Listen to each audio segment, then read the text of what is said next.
Hi, everyone. It's Caitlin and Blake, your co-hosts and co-chairs of the Athletes for Hope Athlete Mental Health Alliance, and welcome to our podcast, Whole Being Athlete Talks. AMHA is a committee consisting of, but not limited to, Olympic, Paralympic, collegiate, and retired athletes who are passionate about advocating for mental health in athletics. This alliance aims to leverage the lived experiences and amplify the voices of athletes and the different intersections we face within mental health. In this podcast, we'll be discussing some sensitive topics, so please be sure to take care of yourself while listening and take a step back for yourself if you need any time. And a little bit more about what we do in this committee is we work in close alignment with the legislative and research committees, collectively working on creating and adjusting legislative bills at the national level to better support and find better ways to support athletes and their mental health and their journeys. In each episode, we'll dive in and speak with athletes in the AMHA committees. We'll discuss different topics each person brings to the show and learn more about how they've approached different obstacles related to these to mental health during their careers. Yeah, and ultimately, we just believe that advocating for mental health is not just important, but necessary to create a positive shift in culture where reaching out for help is not as stigmatized as it's been. We really truly believe that reaching out for help and destigmatizing mental health is super important. And we just want to thank you all so much for being here and allowing us to be vulnerable and share our stories, and as well as listening to other people as well. Yeah, exactly. And now, before we get into all the episodes, we would just like for you guys to get to know us, your hosts, get to know us a little bit better. So here's some short introductions for both of us. And we'll start with Caitlin. Yes, thanks for asking. So my name is Caitlin Lyle. I am a former Division I gymnast at the University of California, Davis, and I've pretty much been doing gymnastics my entire life since first grade. I had a pretty intense career. I went to one of the best club gyms in the country. I trained alongside Olympians, and I definitely pushed myself to my limits from a young age, but I haven't really known any better than that. And so after coming to college at Davis, kind of recognized the need to take a step back and focus on, a lot of the emotions that I suppressed throughout my childhood and my career. And giving myself that space allowed me to recognize how important it is to advocate for athletes and their mental health, because I never felt like I had an outlet growing up. I didn't even know that I needed an outlet. So it was a really cool opportunity to find AFH and kind of find home within all of the stuff that we're doing in this whole community. It's been amazing. It's especially been amazing because I had to medically retire my senior year of college. I had been competing on a broken back for 4 or 5-ish years, and kind of finally recognizing the need to put myself first, myself, my health, my physical health, and my future before sport. It was not an easy decision, but I felt super supported by this community in AFH and my gymnastics community, my coaches, my family. And so I'm just really grateful to be here and use my voice to elevate the athlete voice as a whole and kind of be the voice for those whose voices went unheard.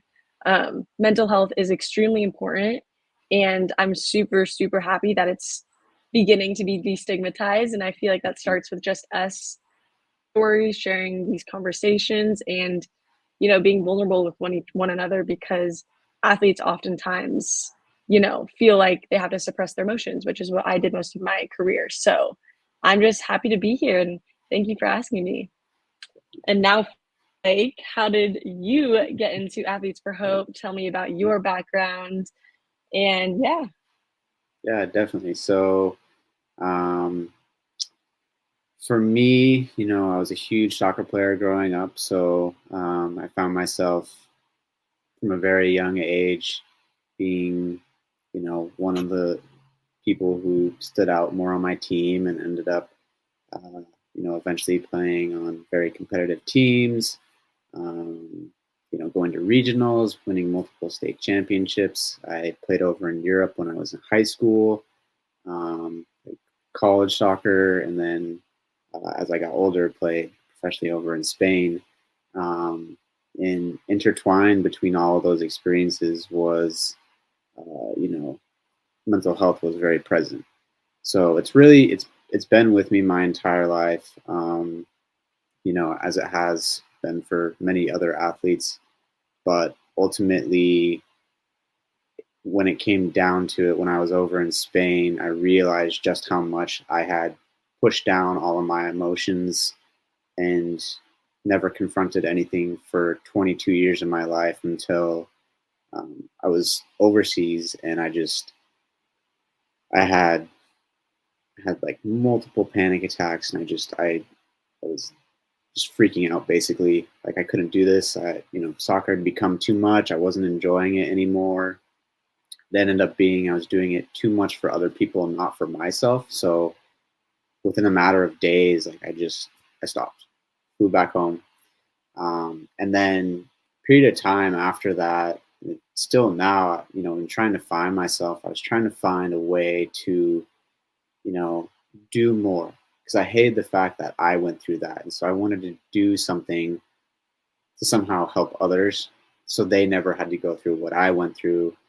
Um, and I was searching, and I eventually found AFH, and they have great programs, many ways to get involved, and um, join the Athlete Mental Health Alliance committee, and now I'm volunteer co-chair with you, and now I get to be a part of this community where I'm not alone. I'm with people who have gone through what I've been through, and it has just been, I mean, as cliche as it sounds, it's been life changing.